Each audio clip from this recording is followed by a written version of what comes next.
I'm Tiffany Rowe. I first became aware of the Make-A-Wish Foundation in 1988 when they showed up at my front door and asked what I wanted to wish for. My original prognosis was 3 to 6 months, and it's been 27 years. I have a history of severe idiopathic aplastic anemia, which is basically complete bone marrow failure. I was diagnosed in 1984, the age of 11, and had entered a tenuous remission and relapsed freshman year in high school. I wished to dance with Michael Jackson. I'd grown up in dance, I'd been a dancer my whole life.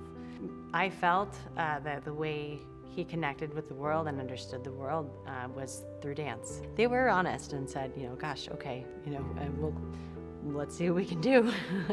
Then one day I was sitting in my high school lunchroom and the lights went down and the man in the mirror came over the PA system and a Michael Jackson impersonator came out in front of my whole lunchroom and danced and lip-synced to Man in the Mirror.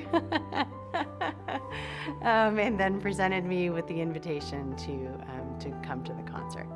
Just a few weeks later, we were on an airplane headed to Chicago, which was the next stop on his tour. We went to the concert the night we arrived. I went backstage to meet him.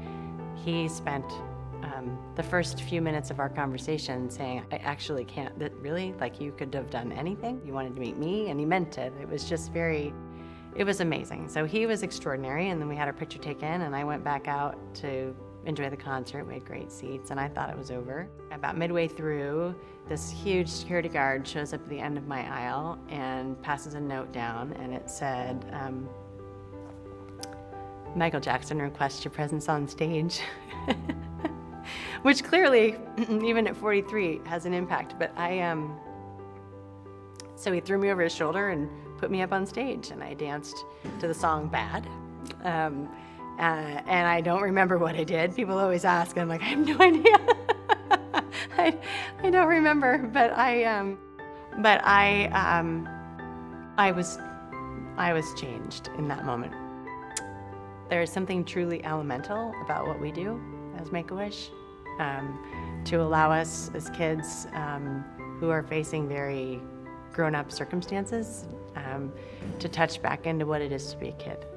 And to remember that and to be reminded that it's okay to step outside of sort of your circumstances and have big dreams and was incredible for me. And more than anything, it just made me feel really alive again in a way that I hadn't given myself permission to in a long time. And it has stayed that way for me. It really has. I mean, for 27 years. That wish, that power, that moment has been with me every moment where I get to remember and remind myself that that there is power in hoping, right? It's been transformative for me.